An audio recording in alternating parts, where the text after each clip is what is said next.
તો એક હળવી વાત પછી આગળના કવિને રજૂ કરીશ. ઇન્ડિયામાં છે ને આપણી ઉંમરના લોકો પોતાની મેમરી તાજી કરવા માટે રીયુનિયન કરે, હા ને, એલમનાઈ કહેવાય, અહીંયા એલમનાઈ એસોસિએશન બનાવે. તો આ રીયુનિયનમાં બધા મિત્રો, જૂના મિત્રો બધા ભેગા મળે. તો એના વિશે અમારા એક ડૉક્ટર મિત્ર છે બીજા. તમને એમ થશે કે આ ડૉક્ટરો કેટલા બધા કવિ છે, પ્રેક્ટિસનો કંઈ પ્રોબ્લેમ છે કે શું?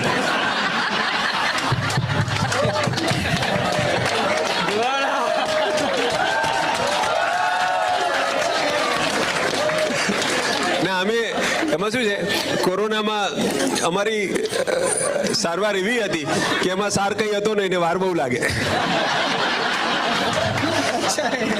એટલે તો આપણે વાત કરતા હતા રીયુનિયન. તો ડોક્ટર ફિરદોસ દેખાઈયાની ચાર પંક્તિ મારી છે, સાંભળજો.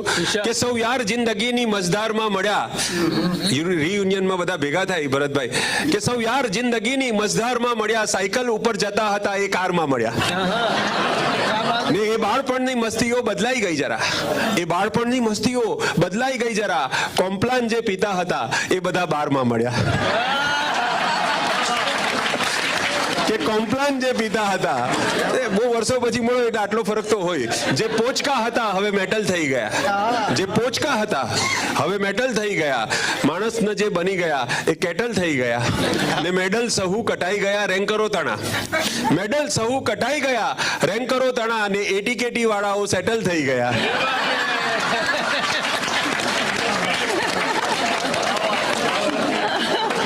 મેં જોયું છે કે એનઆરઆઈઓ ડિસેમ્બરમાં સ્વદેશ આવે અને એમની પત્નીઓ તો પેલું લાવવા નીચે લાવતા નથી. ભરતભાઈએ કહ્યું કે મોટે ઉપાડે ને શોપિંગમાં વ્યસ્ત હોય છે પત્નીઓ, અને પતિઓ બહાર ભટકતા ને લટકતા હોય દુકાનોની બહાર. અમારે ડિસેમ્બરમાં એક પેલા યાયાવર પક્ષીઓ આવે, ફ્લેમિંગો ને બધું આવે, અને એક એનઆરઆઈઓ આવે.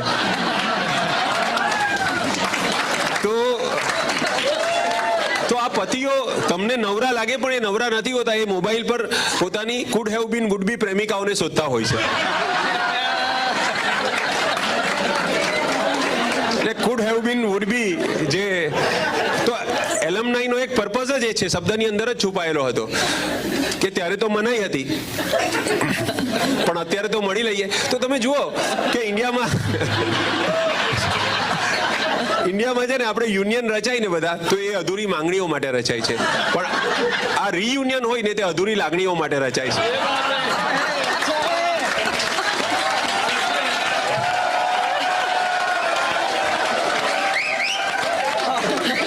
કેટલી બધી અધૂરી લાગણીઓ છે. તો હમણાં એક સત્ય ઘટના છે, મારા પડોશી હસુભાઈ અચાનક મને આવીને પૂછે કે રઈસભાઈ પેલી જલપાડી યાદ છે? હવે આપણે ગાંધી એમ ના બોલીએ, ગાંધીજી બોલીએ, બરાબર? મોદી એમ ના બોલીએ, મોદીજી બોલીએ. એમ છોકરીઓને માન આપવા માટે રેખાડી, આષાઢી. ભાઈઓમાં જી લાગે કે હેમાની પાછળ જી લગાડે તો હેમાજી ના બદલે હે માજી થાય, એટલે ડી સારું લાગે. તો પેલી જલપાડી યાદ છે? મેં કહ્યું કે કઈ જલપા? તો કે પેલી 7મા ધોરણમાં આપણા ક્લાસમાં ટ્રાન્સફર લઈને આવેલી, આપણા બધાની સહિયારી સ્વપ્ન સુંદરી. આ સહિયારી એટલા જો બાળપણની મજા છે કે આ બધું સહિયારું રખાય. મોટા થયા પછી પ્રોબ્લેમ છે.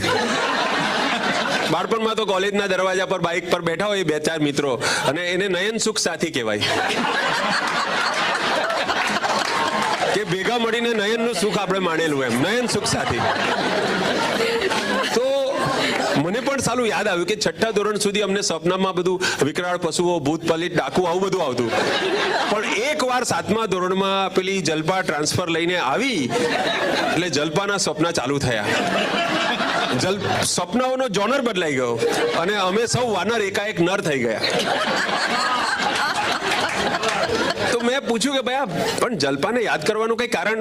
તો હસુભાઈ કે છે યાર કાલે એક પ્રસંગમાં ગયો તો બુફેની લાઈનમાં એક જાડા બેન મને મળ્યા, અને અમે બંને છે ને 4થી વાર ગુલાબજાંબુ લેતા હતા, ત્યાં અમારી નજર ટકરાઈ.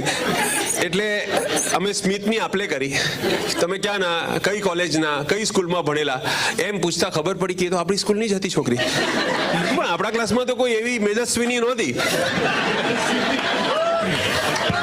આમાં છે ને આજકાલ ઓફેન્ડ થઈ જાય, જાડી શબ્દ બોલીએ તો ઓફેન્ડ થઈ જાય લોકો.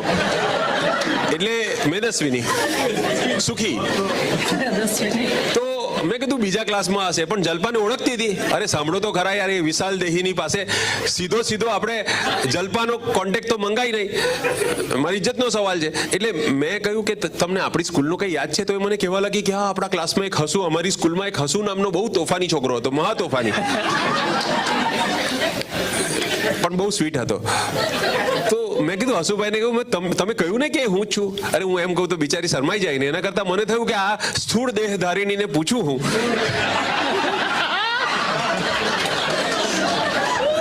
કે જલ્પાનું કોઈ કોન્ટેક્ટ, જલ્પાનો કોઈ અતોપતો છે? એટલે મારાથી બોલાઈ ગયું નથી, કેમ કે હું પણ ફુરસદની પળોમાં જલ્પાને FB, Google, Insta, marriage bureau, પુનર્વિવાહ બધે શોધી ચૂક્યો હતો. કશે ના મળી તો પુનર્વિવાહમાં પણ શોધી. તો હસુભાઈએ વાત આગળ ચલાવી કે અરે યાર સાંભળો તો ખરા, આપણા સૌની એ ધક ગર્લ, એ ડ્રીમ ગર્લ. એટલે હું પણ કલ્પનામાં સરી ગયો કે મેં કીધું કે આજે પણ હજુ ભલે ઉંમર થઈ હશે, પણ ડિમ્પલ કે માધુરીને ટક્કર મારે એવી હશે. ભગવાને છે ને દરેક આપણે કુદરતી સંપત્તિની સમાન વહેંચણીના નિયમને અનુસરીને દરેક ક્લાસમાં આવી એક સુંદરી ફાળવેલી હોય છે. આમાં કોઈ અન્યાય નહીં, આમાં કોઈ અસમાનતા નહીં, અને એના કારણે જ શિક્ષણ સહ્ય બને છે. એટલે એકચ્યુઅલી તો સહશિક્ષણ એમ કે ને, કો એજ્યુકેશન, એ સહશિક્ષણ નથી, એ સહ્ય શિક્ષણ છે. તો મેં હસુભાઈ બોલ્યા કે રઈસભાઈ, મેં તો વિચારી નાખ્યું કે જો જલ્પાનો કોન્ટેક્ટ મળી જાય ને તો આપણે ભૂતપૂર્વ વિદ્યાર્થીઓનું એક એલ્યુમિનિયમ બનાવી જ નાખીએ. મેં કહ્યું ભાઈ એલ્યુમિનિયમ નહીં, એલ્યુમનાઈ કહેવાય. અરે યાર એ જે હોય તે તમે વિચારો કે એલ્યુમિનિયમ આપણા જીવનનું ગોલ્ડન પાનું બની જાય કે નહીં. હું પણ ઉત્સાહમાં આવી ગયો. મેં કહું પછી એ મેદસ્વીનીને ખબર હતી જલ્પા વિશે? નહીં જ ખબર હોય. તો કે ના ખબર હોત ને તો સારું થાત. મેં કહું કેમ આમ અશુભ બોલો છો? તો કે અરે એ 200 પાઉન્ડ વાળી બોલી કે હું જ જલ્પા છું.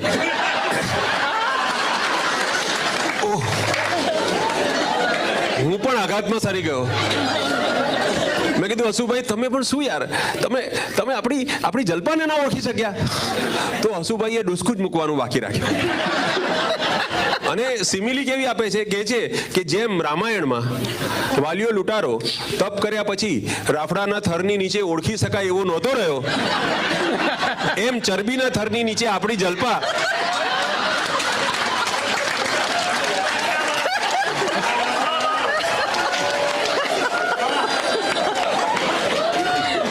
પછી હસુભાઈ કહેવા લાગ્યા કે કવિ આપણી એ ડ્રીમ ગર્લ હવે ડ્રીમ ગર્લ મટીને ડ્રમ ગર્લ બની ગઈ છે.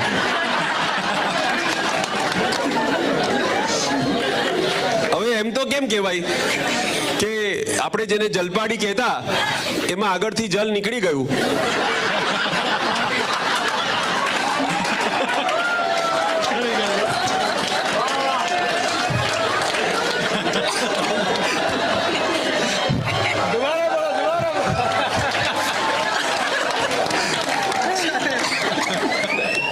હસુભાઈ કે ફરીથી સપનામાં પશુઓ, ભૂત, પલિત, ડાકુ બધું આવવા માંડ્યું છે.